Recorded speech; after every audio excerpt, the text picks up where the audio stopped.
मेरी भव बाधा हरो राधा नागरी सोई, जा तन की झाई परे श्यामो हरित दुति होई।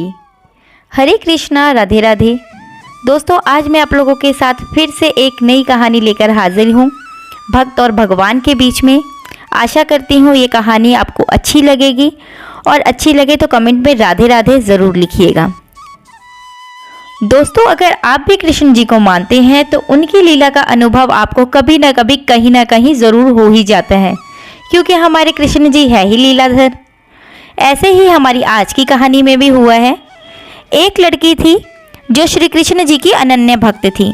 बचपन से ही श्री कृष्ण भगवान का भजन किया करती, उनकी भक्ति किया करती। भक्ति करते करते ही वह बड़ी भी हो गई और उसका विवाह हो गया श्री धाम में, वृंदावन। विवाह हो गया, लेकिन नई दुल्हन थी तो कहीं जा ना सकी, अपने मन की बात बोल ना सकी कभी, और मायके चली गई। और वह दिन भी आया जब उसका पति लेने उसको मायके आया, और अपने पति के साथ वह फिर से वृंदावन पहुंच गई। पहुंचते पहुंचते उसे शाम हो गई। पति वृंदावन में यमुना के किनारे रुककर कहने लगा, देखो शाम का समय, मैं यमुना जी में स्नान करके अभी आता हूँ। तुम इस पेड़ के नीचे बैठ जाओ और सामान की देखरेख करना। मैं थोड़े ही समय में आ जाऊंगा और यही सामने हूँ मैं, कुछ लगे तो मुझे आवाज़ दे देना। इतना कहकर पति चला गया और लड़की वहीं पर बैठ गई। अब एक हाथ लंबा घूंघट निकाल रखा है भाई, क्योंकि वृंदावन उसका ससुराल है, वहीं पर गांव है, तो इसलिए घूंघट निकाल कर बैठी है बेचारी। और मन ही मन विचारने लगी कि देखो ठाकुर जी की मुझ पर कितनी कृपा है कि मैंने बचपन से उनकी सेवा भक्ति की और मेरा विवाह भी श्रीधाम वृंदावन में हो गया। मैं इतने वर्षों से ठाकुर जी को मानती हूँ, परंतु अब तक उनसे कोई रिश्ता नहीं जोड़ा। फिर सोचती है ठाकुर जी की उम्र क्या होगी, लगभग 16 वर्ष के होंगे। मेरे पति 20 वर्ष के हैं, मतलब कि उनसे छोटे, इसलिए मेरे पति के छोटे भाई की तरह हुए वो, और मेरे देवर की तरह। तो बस आज से ठाकुर जी मेरे देवर हुए। अब तो मैं ठाकुर जी से नया संबंध जोड़कर बड़ी प्रसन्न हो गई हूँ। और मन ही मन ठाकुर जी से कहने लगी, देखो ठाकुर जी, आज से मैं तुम्हारी भाभी और तुम मेरे देवर हो। अब वो समय आएगा जब तुम भाभी भाभी कहकर पुकारोगे। इतना सोच ही रही थी कि तब एक 10-15 वर्ष का बालक आया और लड़की से बोला, भाभी भाभी। लड़की अचानक अपने भाव से बाहर आई और सोचने लगी, वृंदावन में नई हूँ, ये भाभी करके कौन बुला रहा है भाई मुझे। नई थी इसलिए घूंघट उठाकर देखा भी नहीं। गांव के सभी बच्चे बड़े बूढ़े देख लिया तो फिर बदनामी होगी कि घूंघट उठाकर खड़ी है भाई ये तो।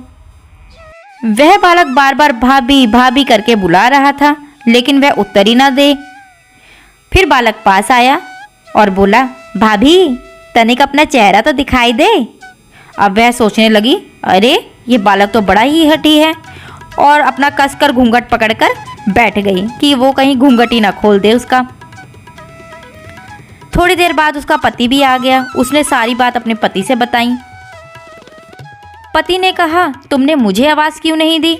लड़की बोली, मैं आपको क्या बताती, इतने तो वो भाग ही गया। पति बोला, चिंता मत करो, कोई बात नहीं, कभी भी दिखे तो मुझे बता देना, उसकी हड्डी पसली एक करके रख दूंगा। जहाँ भी दिखे मुझे ज़रूर बताना।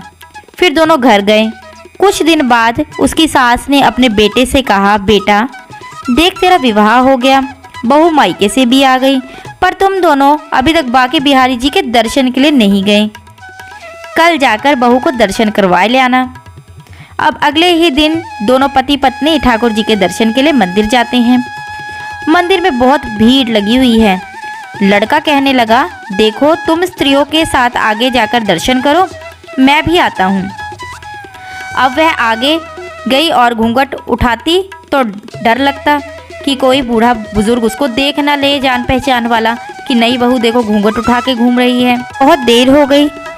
पति ने पीछे से आकर कहा, अरे बावली, बिहारी जी सामने हैं, यूँ घूंघट क्यों निकाल के खड़ी है, खोल घूंघट और दर्शन कर ले। अब उसने अपना घूंघट उठाया और बाके बिहारी जी की ओर देखा। बिहारी जी की जगह तो वही बालक मुस्कुराता हुआ दिखा उसको। वह तो एकदम से चिल्लाने लगी। कहती है, अरे सुनिए सुनिए, जल्दी आओ जल्दी आओ, पति पीछे से भागा भागा आया, बोला क्या हुआ? लड़की बोली, उस दिन जो मुझे लड़का भाभी भाभी बोलकर भाग गया था ना, ये सामने खड़ा है। पति ने कहा, अब भी देखता हूँ कहाँ है, बता मुझे कहाँ है। तो ठाकुर जी की ओर इशारा करके बोली, ये रहा, आपके सामने ही तो है। जब उसके पति ने देखा तो वह तो हक्का बक्का ही रह गया और बोला, तुम तो धन्य हो, तुम्हारे हृदय में ठाकुर जी के प्रति सच्ची भक्ति है। मैं इतने वर्षों से वृंदावन में हूँ, इतनी बार मैं यहाँ पे ठाकुर जी के मंदिर में आया हूँ, लेकिन आज तक मुझे ठाकुर जी ने दर्शन नहीं दिए। तो दोस्तों, हमारे कृष्ण कन्हैया लाल तो है ही लीलाधर, तभी तो वो अपने भक्तों के साथ इस प्रकार की लीलाएं करते हैं। हमारे कृष्ण कन्हैया बहुत चंचल हैं दोस्तों। और वीडियो आपको कैसी लगी ज़रूर कमेंट में बताइएगा। अच्छी लगी हो तो लाइक कीजिएगा, चैनल को सब्सक्राइब कीजिएगा।